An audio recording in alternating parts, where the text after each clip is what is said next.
Good morning, on TV viewers. Good morning, Tim. Good morning and welcome to, what are we called now? Mornings with Tim and Riley? And not Luann. Because Luann is still on holidays. So for those of you who aren't sure why I'm here, that's why I'm here. For the next, Luann's gone for like another week still. A whole week. So a whole week of mornings with Riley and Tim. Which is very nice. Yeah. I enjoy spending time with Is it better? you. I'm not going to say that. Is it better? Just kidding, Lou. I already called you Luann Light. Oh, poor Luann. We should stop picking on her. Well, I have been in touch with her through Twitter, and she's doing fine without me. Is she, though? I guess. I don't know. I don't know. She's probably somewhere. Well, she slipped. She slept in. I know that. I thought you were going to say she slipped and fell. Oh, good. You're here forever. No, she said that, I asked if, did you watch the show? I tweeted her after the show on Monday. Did you watch the show? No. I didn't hear back for a while. And then, like, around after 9 o'clock, she's like, I just woke up. Must be nice. What time did you get up now? 4:45 is like the latest I can get up. I got up this morning at 5, not because that's when I wake up. I just happened to wake up at 5 because my eyes opened. Right. And it's so dark outside. I know, it's depressing. Honestly, it is. It didn't it's kind used of cold. to be, when I used to wake up earlier, when I first thought I had to wake up earlier to come to work. When I first started this Back job, in the I day. was like, I need to be up at like 5 o'clock and I'm going to have breakfast. And now I'm like, 6:25, snooze. And here you are. You make it on time. I do. I make it on time. But anyway, it's getting darker in the mornings. I know. noticed It's that. really sad. You were already here. Did anybody see that sun this morning? Pauline, did you see it? My friend Pauline Pennant is here from Habitat for Humanity. We'll be interviewing her later this morning. The sun was like red. It was like that last night, too. It was so weird. Yeah, when I was driving back from Elliott Lake, it was... Beautiful summer we're having. I know. This week again, all gorgeous weather. I know. Are you taking advantage of it? Me? Yeah. Yeah, I'm outside all the time. Yeah, me too. You told me you went out. Tell me the weekend. So I went hiking with Doug and... Doug, by the way, is her basset hound, not her boyfriend. He went swimming and then he couldn't get out. He like jumped into the swimming hole. Normally he doesn't like do that. So I didn't know what to do and then... But then he couldn't get out because his legs are so short and his body's so long.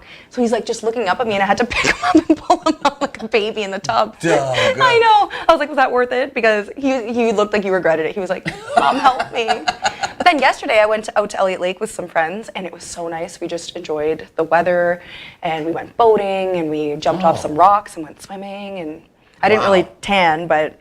Do you normally tan? Takes a lot of work. Does it? Yeah. Well, no, you shouldn't anyway. Tanning I know. I am bad. I enjoy the sun and I put sunblock on, but not enough. I admit it. At least you admit it. But I got to be careful because I actually have had what's called basal cell carcinoma, which is like surface. It's a skin cancer, but it's benign and it just shows up. And I've had a couple of spots on my body, so I really should not be. We gotta wear the sunscreen. But I just feel so healthy and lovely when I'm tanned. I know, me too. And then when I'm like this, I'm like... I feel healthy and lovely. I feel pretty, oh so pretty. I feel pretty and witty and gay. Anyway, speaking of gay... Yes. I know where you're going with this, so... This is not just about gay. It's a little bit more serious. You know where if you've been watching the show at all, you know where I stand on the curriculum. On the healthy living curriculum that is threatening to be repealed by the Ford Nation government. And reverting to a 1998 curriculum. Until they get a chance to go into the communities, all 124 of them, ridings, and talk to the parents. So there are now 2 different challenges, legal challenges, that will be brought against the government and the Ministry of Education if they go ahead with repealing it and going back to the old curriculum. One is a human rights challenge from at least 6 families of LGBTQ youth saying that the repeal violates administrative law, that the way they went around it is a violation. By the way, the children of those families are all in elementary school, and some of them identify as transgender. As young as grade 6, we're talking. So what they're saying is you're taking that education out of the system that addresses the fact that there are transgender and gay children in the school system who also have same-sex parents, plus all the stuff about sexting and stuff because the old curriculum didn't address any of that. So they are getting a lawsuit together, and then the Canadian Civil Liberties Association will seek a court injunction from the Supreme Court of Ontario to stop the repeal in its tracks if it happens. It hasn't happened yet. The ministry has said it's going to issue a formal directive soon. But when they do, then they're going to be hit with a civil liberties lawsuit claiming, yes. Now, on Thursday, Ford said he will talk to parents about math and science and also sex ed. Well, that's new. Yeah. He never said before he was going to look at the math curriculum and the science curriculum. Has Ford commented at all about these apparent lawsuits? Do we know if he's actually addressed them? No, he hasn't addressed them yet. Not yet? But he's going to go to all 124 ridings and get directive from the parents. I don't even think he went to all 124 ridings on his campaign trail. I wonder how much that's going to cost. Now, I do have a statement because I did a piece on this. Right. And I spoke to Dr. Marlene Spruitt from Algoma Public Health. I spoke to the Director of Education for the Catholic School Board, and I also spoke to a superintendent from the Public Board, who all said the same thing. We have nothing to add to the curriculum or to take out of the curriculum. As far as we're concerned, the curriculum is fine. It's updated, it's modern. It's updated. Right. Even the Institute of Catholic Education all said, we were represented at the table, we're all good. Mm-hmm. Now, then I had Ross Romano look at the piece that I did, and I asked for a comment, and here's his comment on July 31st. During the recent election campaign, we made a clear promise to replace the entirety of Ontario's current sex ed curriculum with an age-appropriate one that is based on real consultation with parents. We will be engaging in a thorough end-to-end consultation with parents. Preparations are already underway with consultations scheduled to begin in the fall. As of today, we have made no decisions on what the new curriculum will look like. The final decision on the scope of the new curriculum will be based on what we hear from Ontario parents. Our goal remains to ensure Ontario's children are protected while their parents are respected. And my question to Mr. Romano is, who are you protecting? And from what, exactly? Are you protecting the children of same-sex couples? Are you protecting transgender children? Are you protecting kids from cyberbullying and sexting? Because that's not covered in the old curriculum. And which parents are you respecting? Are you respecting the parents of LGBTQ children and transgender children? Are you protecting same-sex parents?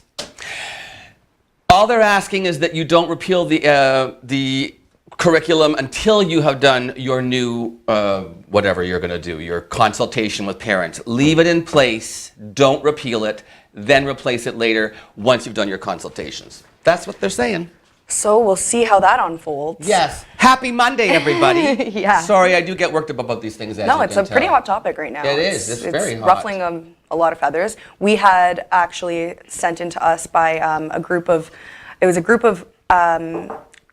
LGBTQ2 plus groups across across Ontario. They came together and they wrote like a letter to the editor, and it's on So Online if anybody wants to check it out. But they basically are advocating for the same thing, that these groups be represented. And again, these are written by people who the changes are actually affecting them, right? And it's affecting their children in the way that their children are going to learn and identify themselves too. So it's a pretty interesting read. It's pretty long, but definitely worth it. Right. Yeah.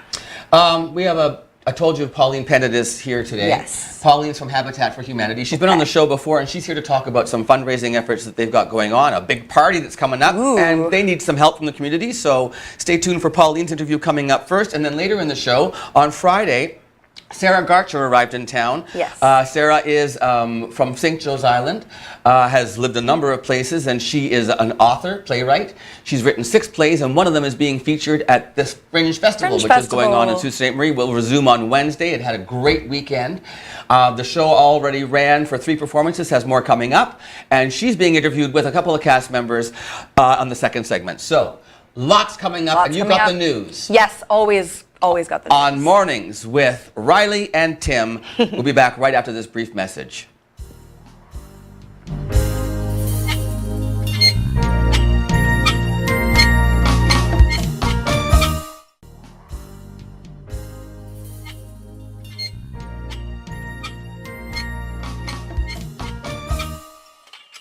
Pauline Pennant, right here from Habitat for Humanity. Good morning. Good morning, Tim. How are you? I'm well. Thank you for coming in to join us this morning. No problem. Thanks for having us. You're an old pro at this now, aren't you? Starting to be, yes. Good for you. How are things going for your summer at Habitat for Humanity? Wonderful. We're really busy. We're getting lots of stuff donated and out on the floor and out the door. You know, I often take that road. What is that, Sackville? No, Sackville goes this way. What's the one that goes across? What street are you on? No, what's behind you? On Northern. I know you're on What? We're on What's the one behind you? How you get to White your Oak Drive. White Oak Drive Yes. is how you get to your drop-off area, Yes. right? That's what I'm talking about. Okay. So oftentimes I'll take White Oak Drive to get over to Sackville to get home. Okay. I take it from Sackville over to. You don't need to know my route home. The point is, Pauline, I see a lot of activity. Really, Oh, not yes. kidding, going on these days. We're there. always busy, yes. And did you change your hours, or you didn't used to be open on Saturdays, did No, you? we are now. You have been for a while, though. Yes, and we're 9 to 5, Monday through Saturday. And I noticed that Saturdays you're packed. We are very is busy. great. Oh, it's amazing. Because tell folks where, if they don't know, we're talking about the Restore, obviously, which is located on entrance off of North Street, corner of North Street and Second Line, Right. and you're also bordered by White Oak Drive. Yes. Where the proceeds from all the stuff that you sell at the Restore, where do those proceeds go? All the proceeds go to building homes for people in Sault Ste. Marie who need a hand up. And are you in the middle of a build? Yes, we're building 9 and 10. No, houses number 9 and 10. Yes, isn't that Do you- amazing? Hey, do you follow up on the houses you built in the past? Do you Yes, keep in we touch do. with people? Oh, You we do. Yes. Yes, we have a lot of them are still volunteering with us. You mean so they got houses built for them to help them out, and Yes. they've turned around and become volunteers? Yes, they for have. Yes. Oh, I love that story. so do I. Thank you, you nice people. Yes. And are many of them still in the homes, or do they tend to live in the home and then get on their feet and move on? Oh, Or no, they're all still in the home. they're all still. Yes. Homeowners' pride. Exactly, and that helps in every area of their life. Little personal story. What else is new? I find that to be very true. When I bought my house, I never had anything like that gave me such a sense of accomplishment and pride, and I could imagine if somebody's been unstable in their living conditions, to have that security, to know that's taken exactly. care of, to allow them to focus on other areas of their life, like taking Right. care of their children. Exactly. Right? Yes. What a relief. What a huge service you guys do for the community. Oh, thank you. So now, the huts, those beautiful buildings that you guys do, what do you call them? No, you don't call them huts. Well, it's our Huts for Homes draw, so They're sheds. They're really. sheds, yes. Yeah, nice sheds, though. Oh, they're beautiful. How many did you make this year? We made 6, and they all went in a draw. In the draw. Yes. And those people are all happy, all Oh, delivered? they're all delivered right to their front, right to their driveway. Right to their driveways. Yes. That's so cool. Now, so what's going on? There's something new in the works? Yes, we're having our 3rd annual Builders Bash. The Builders Bash, Great yes. name. And it's coming up on November 30th at Ooh, that's Grand pretty Garden. far. You're letting us know well in advance. Yes, I am. There's a lot going on to it, so we need some help, and we Okay. want to get it out there for people to know that it's coming up as well. Let's cover, first of all, where it's happening on November the 30th. Grand Gardens North. Grand Gardens North, which is the corner of 4th Line and Great Northern Road, Exactly. Highway 17. Yes. Okay. Hi, Lee and Ken from Grand Gardens North. You're fabulous. They are amazing. They are. Yes. Do you know that they've done things like for Sault Sings for Kids? They're always involved in community stuff. Mm-hmm. Sault Sings for Kids, they were hired to cater for the performers, for all the volunteers. nice. And Okay. guess what? They showed up, they dropped off all the food, and they said, "We don't want your money. This is our they are contribution." amazing. They do that, stuff like that a lot. So yes. Grand Gardens North and Grand Gardens, great guys. Yes. So tickets are they on sale yet, or are you holding off? You can buy them. I should have them printed by the end of this week. Okay. They're $40 a person. Yeah. We're also selling tables of 10 for $375. So anybody who wants like a Christmas party for a small business. Oh my we're gosh, getting wait a second. Tables for November that. the 30th? Yes. That's a perfect time for a business. Amazing time. Because a lot of businesses aren't big enough to afford to hire bands and Exactly. rent a hall. You know, Right. businesses that have smaller staff sizes. So let's say you have a business with 10 people in it, then you buy a table, $37.50 each. Exactly. $375 Yep. for 10. Yeah. And it's 4-course meal. 4-course. 4-course meal. We've got a live band. We're having a silent auction. There's going to be games. That's all included in that All ticket included price? in that ticket price. Holy Door prize, smokes. everything. So, and tickets are going to be available where at the... At the Restore. Okay. For now, and then we're hoping to have them out in some community partners as well. Okay, so there you go. That's one way that the community can help. Yes. If you own a business and you would like to carry the tickets for Pauline Right. and for Habitat for Humanity for their fundraiser in November, maybe you could get a hold of Habitat for Humanity and say, hey, we'll take some tickets from you, right? Exactly, yes. But there's more help you need from the community. we do. We're going to talk about that when we come back from commercials. Sounds So stay good. with us. More from Pauline Pennant and Habitat for Humanity about the Builders Bash coming up on November the 30th, right after this message.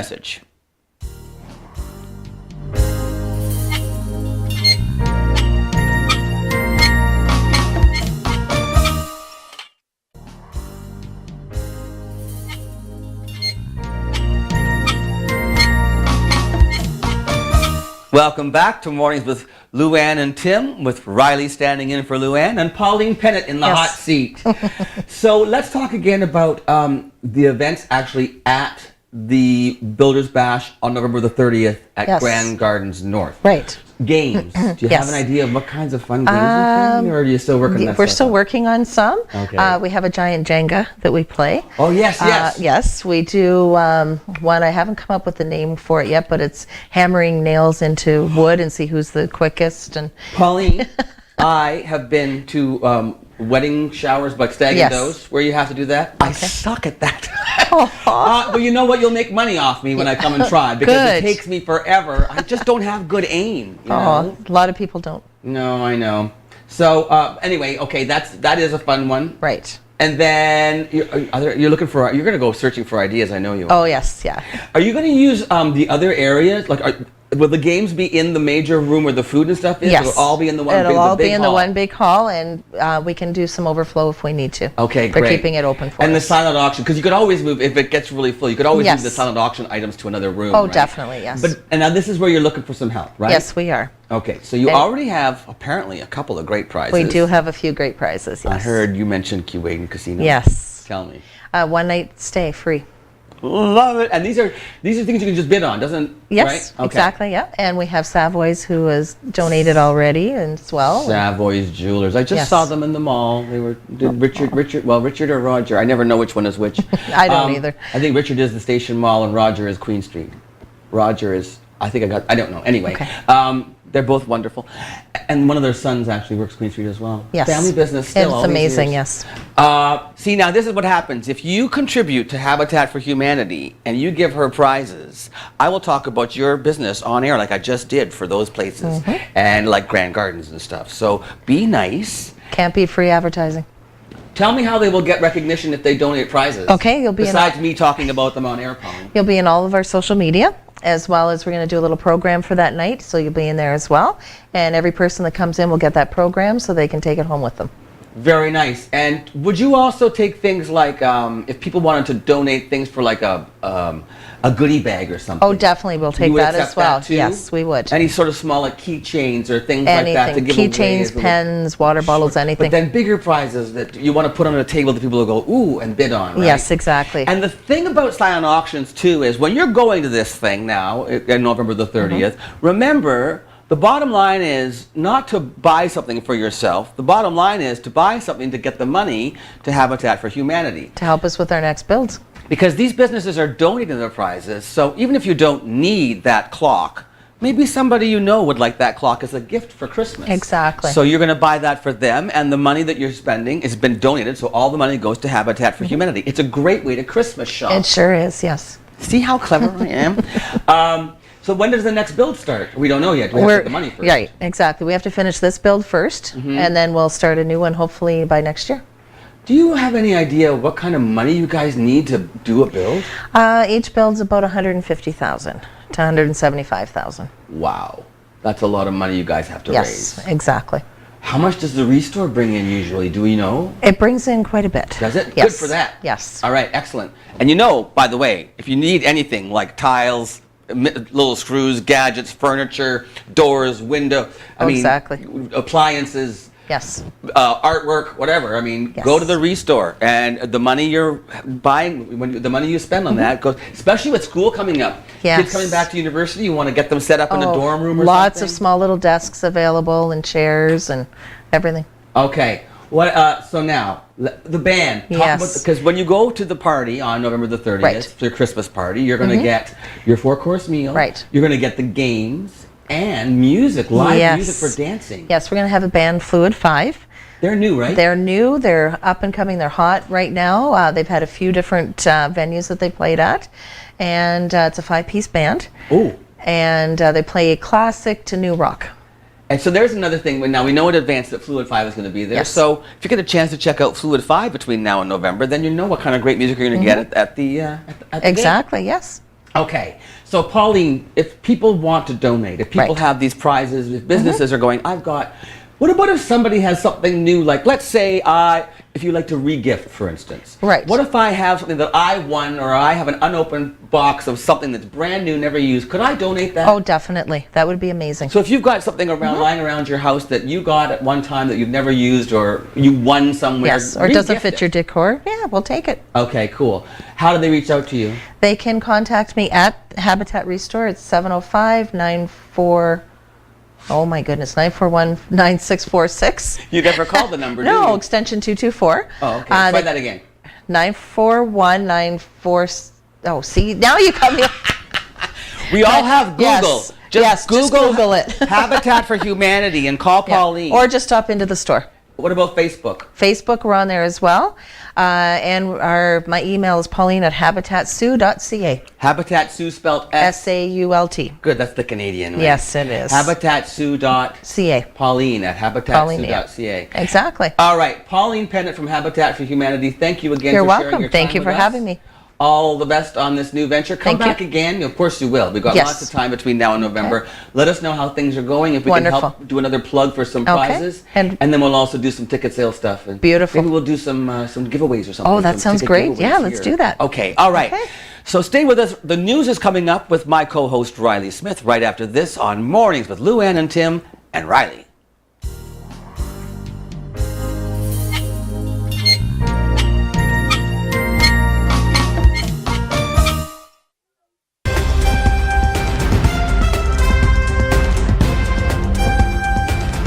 Sault Ste. Marie is in for another hot and humid spell of weather for the next few days before a cold front enters the region on Wednesday, cooling things down a bit before the heat builds back up for next weekend. This has been one of the hottest summers on record for the area, and for the most part, what you see is what you get heading right to the end of August. According to long-range forecast models, temperatures will remain slightly above normal to much above normal for the next few weeks and right into the first week of September, before some cooler weather settles in the second week. Normal temperatures, by the way, should be in the 23 degrees Celsius range. Temperatures last week and this week will be in the upper 20s to low 30s, but with humidity, it will feel more like 34 to 36 degrees Celsius. Stay cool. The Heart and Stroke Foundation of Canada is closing its Sault Ste. Marie office as the national charity grapples with a challenging and shifting fundraising environment. The closure, effective August 24th, is part of a national move to close 26 locations in sites including Timmins, Sudbury, Thunder Bay, and the Greater Toronto Area by the end of the month. 22 offices will remain, with another 24 communities served by home-based offices. The charity is also ending its big bike fundraiser in the city and blood pressure clinics held at its office at Superior Shopping Centre. However, there is still a role for the community to play. A note on the branch's door advises clients of similar clinics held at city-operated drop-in centers for seniors. Not to mention, volunteers are still needed to canvass door-to-door to seek donations. A home office based in Sudbury will now serve the Sioux, and the charity's website now invites Canadians to organize their own fundraisers in order to support the foundation. The Sioux Association of Ratepayers are inviting the public to a Ratepayers Social and Meeting this coming Wednesday. Organizers say this event is designed to gather community input and create a conversation. The association is also extending an invitation to all of the 2018 municipal election candidates to hear community concerns. The event will take place at the Norgoma Ship Museum on August 15th at 7 p.m. Key items to be discussed are road maintenance, crime prevention and the Neighborhood Watch Group, the current economic climate, and of course, the 2018 municipal election. Ontario's Progressive Conservative government says the chair of the Liquor Control Board of Ontario will step down at the end of the month after less than a year on the job. In a news release issued Friday evening, Finance Minister Vic Fedeli stated that Ed Clark will resign his post at the Crown Corporation on August 20th of this year. Clark took on the job in January under the previous Liberal government, earning a symbolic salary of $1 per year. The corporation, in charge of the sale of alcoholic beverages across the province, had also, under the previous government, been given the job of selling and distributing recreational marijuana once it becomes legalized in October. But those plans were plunged into uncertainty amid published reports that the province would allow private sector sales of the drug. Premier Doug Ford has not confirmed or denied the reports, saying only that an announcement would come later. The Ministry of Natural Resources and Forestry have introduced an online interactive map where people can learn about the cold cases in their area and possibly submit any related information, helping officers to solve cases that often happen in remote locations with few eyewitnesses. The online map provides information including location and descriptions for several types of violations. Key violations it will help to solve include leaving abandoned wildlife, selling wildlife, the theft of crown timber, or illegal activities in parks.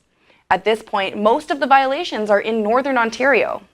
Ron Arnold, a conservation officer with the MNRF, told media that even though the database is in its infancy stage, more and more cases will be added to the list of files as officers see the benefits of putting the cases out in the open, especially if officers feel as though their investigation has come to a dead end.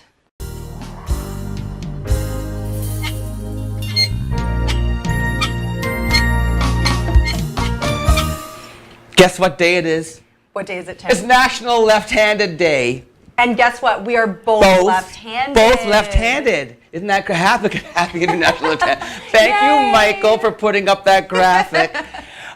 Yes, so. It's about time we get recognized, because you know what? There's way too many right-handed pieces of equipment in this world and not enough left-handed ones. Did you have a hard time when you were little with scissors? Very hard time. Me too. And no, to this day, like when anything I have to cut, I'm like, nope. Do you use left-handed scissors? I don't know. I don't think I own any. No, they make them. But because I was forced to use right-handed scissors in school, I now use right-handed scissors. And you know, you smear the page when you're writing I all know. the way across. That's why some people write like this is left-handed, so they don't smear. But that's very weird. When my mother was growing up, left-handedness was a bad thing because they said you're going to go through life having a hard time, and so they would make the student sit on their left hand and use their right hand to strengthen their right hand. Say my grandma had a really hard time with it too. They forced it. I don't know why. And so they say 10% of the population is 10%, left-handed. only 10% of the population is But we know for the fact that most left-handed people are left-handed people are known for being highly intelligent, extremely attractive, and funny and perfect. And they are called. Tim and Riley. That's right. So, so I would say on TV got pretty much the top. But now this is interesting. So there was a guy who wrote a book, Chris McManus, University College London. His book is called Right Hand, Left Hand. He argues that the proportion of left-handers is increasingly what? It's increasing. It's increasing. Historically, left-handed people are above average quota of high achievers. Our brains are structured differently in a way that increases our range of abilities. Oh. And the genes that determine left-handedness also govern development of language centers of the brain. So you see, we are more intelligent. Yeah, we can't help it. We can't help it. We're just born that way. Lower birth weight and complications at birth are positively correlated with left-handedness. I had a trauma at birth, and you were a preemie. Yes. So you were probably lightweight. Although, on the other side of it, they say that left-handed people are more likely to... But we weren't going to talk about this, suffered from depression, bipolar disorder, anxiety disorder, schizophrenia, and alcoholism. You know what? I checked off a whole bunch of boxes on that list. We all have our flaws. That's fine. I know. At least we're high achievers. Yes. Well, we are. We have to make up for the fact that we're alcoholics and we're always depressed. So it's hard being a lefty. Anyway, to all you left-handers out there, happy left-handed day. Yes. And if you're right-handed, you try spending the whole day using your left hand. Give it a go. Yeah, and see what it's like living in our world when we have to do everything right. Look at where she wears her watch. On her right hand. Because when I was a kid, I couldn't do the band on my watch. So we wear them on our right hand. Yeah. I know. Weak. It's horrible. It's horrible. Well, we're coming up with your interview with Sarah. Sarah Garcher and the show Streetheart, which is opening again on, I think Wednesday, Thursday, Friday, they have performances again. Part of the Fringe Festival. At the Fringe Festival at Windsor Park Hotel. Check out the interview with Sarah Garcher and cast members. Her mother is in the cast, and a guy that I work with in Sudbury. It was a fun interview. So it should be a good one for you guys to watch, and we'll have that coming up next. Thanks, Riley. No problem, Tim.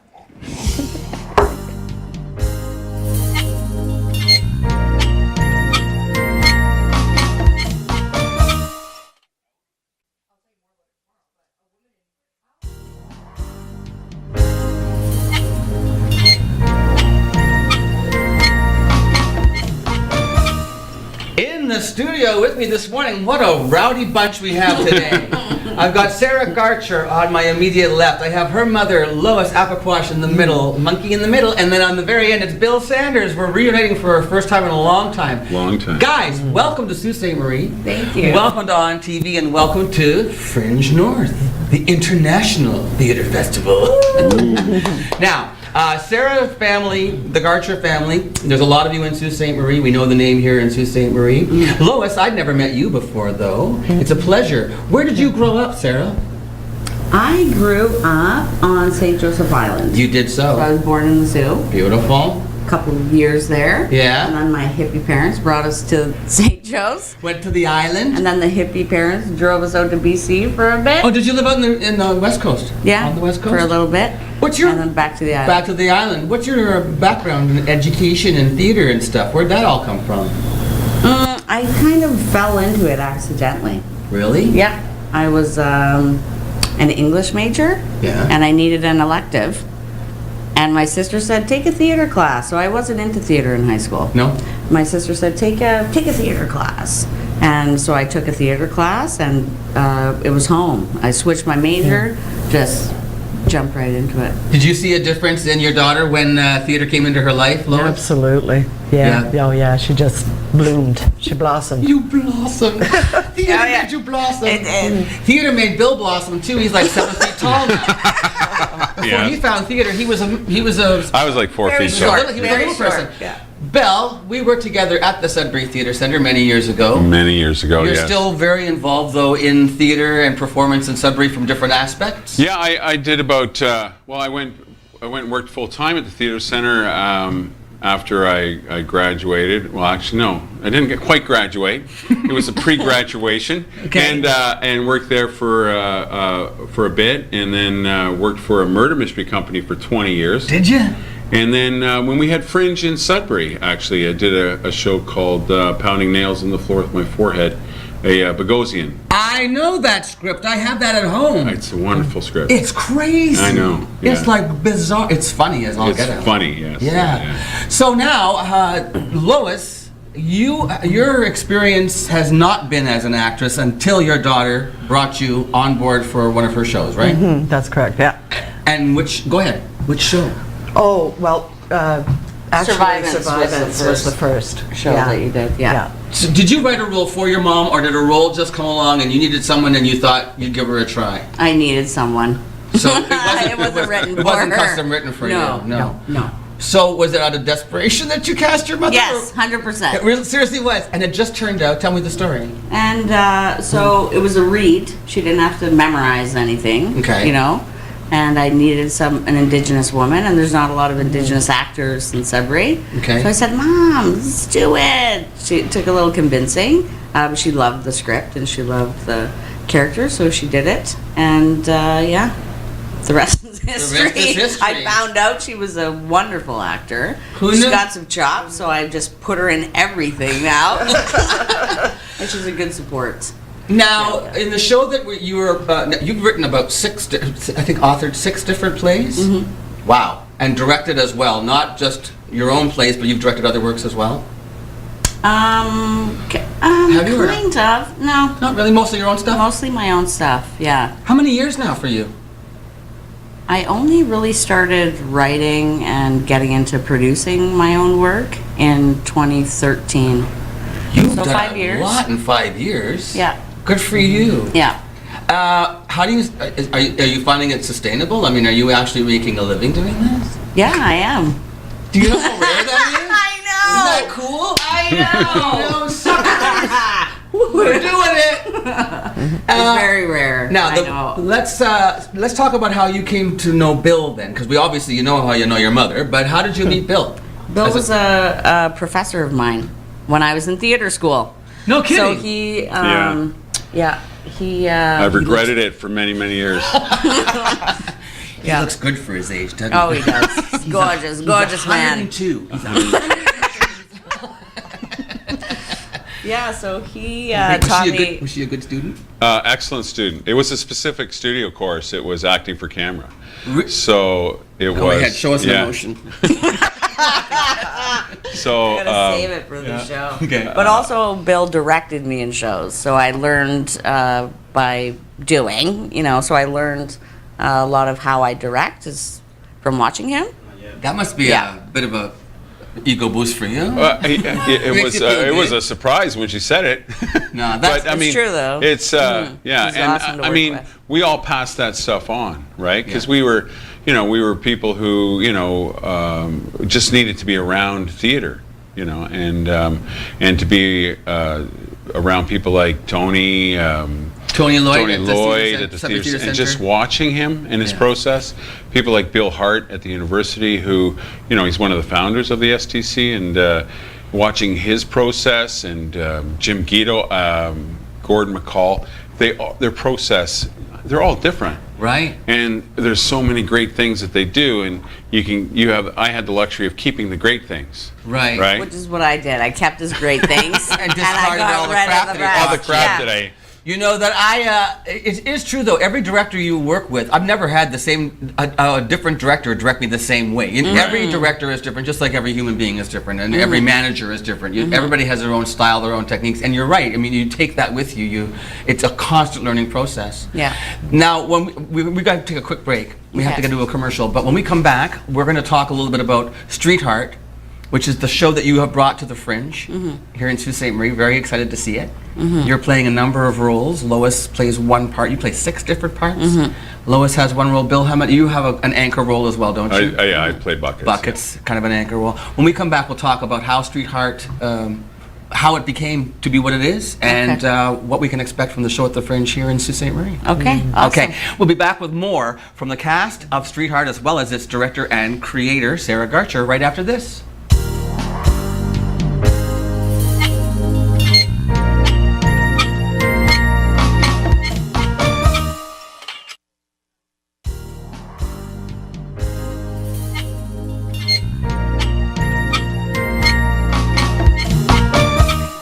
Welcome back to Mornings with Luann and Tim. Now, this is actually Friday. We're taping this in advance. You guys open tonight? Tonight. Yeah. Oh, yeah, I have that right in front of me. 7:30 tonight. And we're going to put some of this up on our Sue Online website so that people can get a little advance notice about your show, because this episode isn't going to air on Mornings with Luann and Tim until Monday. So this weekend, though, Friday 7:30, Saturday at 6 p.m., and Sunday at 2 p.m., and all of your performances are in the Windsor Park. Then, next week, so when you're seeing this whole show on Monday, you can catch their show Wednesday evening at 7 p.m., Thursday the 16th at 9 p.m., that's a late one, and Friday the 17th at 6:30. 6 performances in all. You've come all the way from Sudbury to do this. And tell us a little bit about how Streetheart came to be, Sarah. It's about Indigenous people on this. Is it all Indigenous characters or no? Just people on the street? No, so it started off with the intention was to write a play about people who live on the street. Okay. And so Indigenous people are overrepresented on the street. And so they're overrepresented in the play. Right. So and some of the characters are Indigenous. I'm Indigenous, but I look super white. So when I'm playing an Indigenous character, who knows? Right. Some clearly are. There's a couple who their stories clearly are, but I think it's just the two who you're like, oh, that's an Indigenous character, which I like that. I think it's kind of cool that you can't tell, like people are connecting with the characters, and you don't know if it's an Indigenous person or not. It's a human being, right? And Right. the story could resonate with you, and so you don't. People who might feel a barrier, hearing a story of another race, a person who's of a different race, we're kind of getting rid of that. It's all with about some of these. humanity. That's right. Yeah. Your research took you to the streets, yeah? Yeah. In Sudbury or elsewhere? Or just Sudbury? In Sudbury, that's where I was doing active research, and then in the writing of the play, I would draw on people I've known my whole life, as you do. Oh, okay. So there's As you do. some characters from your past that Well, a you've little incorporated? bit, yeah, just to make it a theater show. Right. Yeah. Interviews? Is that how you did this? Or did you just go and sit on the street and just start talking? Sat on the street. And so there was a lot of people who, I spoke to a lot of people who aren't in the play. And it was interesting because I would go out with the intention of getting people's stuff, and it was a real give and take. I gave as much as I got to people in the conversations. And while you were conversing with them, did they know that they were actually being... Yeah. You were talking to them about creating a theater piece? yeah, transparency there. Okay. And the assurance that it would be completely anonymous, so I wouldn't use any names or... The names of the characters you've created, I love some of the names. Lois, what's the name of your character? Scoop. You're Scoop. And Bill, you play Buckets. Buckets. And Sarah, name some of the characters that you portray of the 6 that you play. I play Teeth. Teeth. I play More. I play Remember. I play Loaves and Fishes. I play Ugly Town, which she's a fun one. I love the names of the characters. Yeah. So tell me a little bit about Buckets, Bill. What is where do you fit in? Where does your character fit into the scheme of things in Streetheart?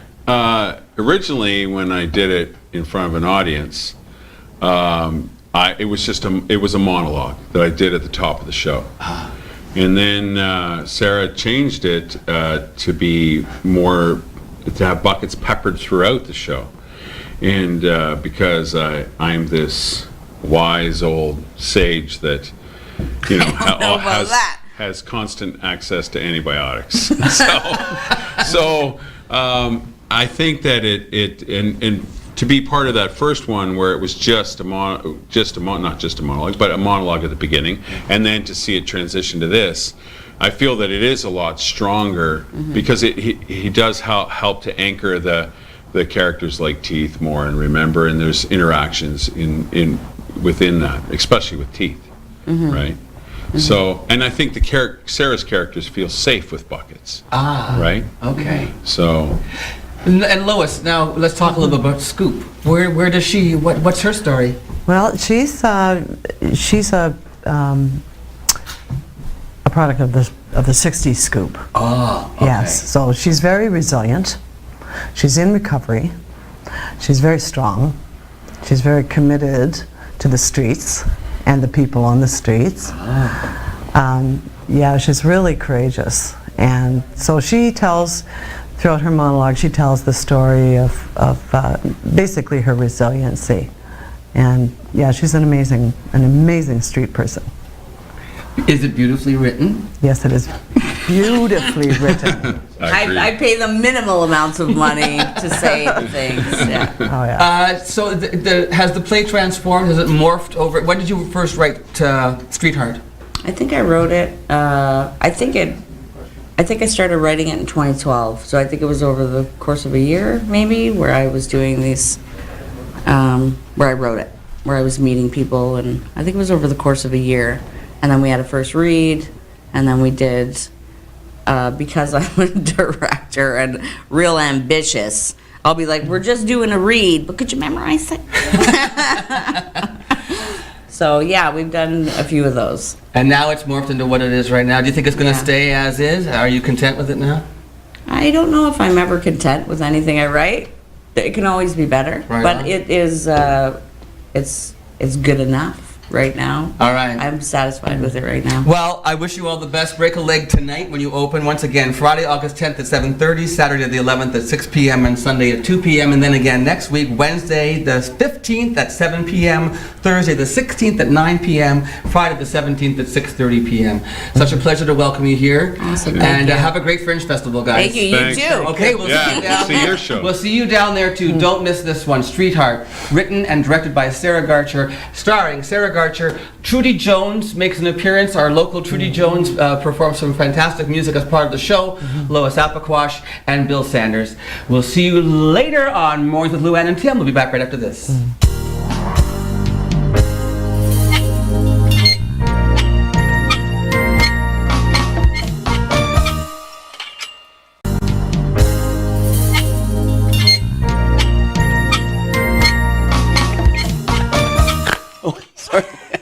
So, we still have lots of Fringe coming up. If anybody hasn't gone to check out Fringe, there's still lots of time and lots of shows to see. Lots of shows and music as well. Don't forget, later on this week, Christina Coutu is coming on the show to talk about the actual Fringe music that's been going on at the Roberta Bondar Pavilion. They had 3 days of music last week, and there's more coming up this weekend with an all-star, I forget what it's, Christina will tell us about it. So, and the shows, you can find out the shows, on the Fringe website, fringenorth.ca. The whole agenda of the shows and the music and the children's programming is also on there too, so check that out.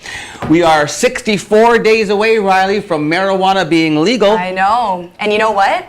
They're taking it pretty seriously. Did you hear about the that drug test that They're looking at a new saliva test that they will give to drivers? Yeah. But you reported on that. Yeah, I reported on that, and you know what? Oh, that's the device, Yeah, there eh? it is. And here's the thing. Here's the problem. What? It's given false positive and false negatives in Norway and Australia. The other problem, it doesn't fare well in cold weather. So I'm not sure how we do with it in the Sioux. Well, I don't know either, but I'll tell you one thing. If you're going to token drive, the suggestion, I believe, is 3 hours. Yeah. No Be drive- responsible. Yeah, be responsible. It's still very murky, so be on the safe side, And folks. it's still like there's still regulations. Just because it's legal doesn't mean that you can. They've changed some stuff as far, like there's new drugging and driving laws on the books, and now with the saliva test. So things are in the works, but you really just got to do your homework, people. Do your and homework. Stay safe out there. Okay. Meanwhile, we'll be back tomorrow Yes. morning with Riley and Tim on Mornings with Luann and Tim on TV. We'll see you then. Thanks for joining us today.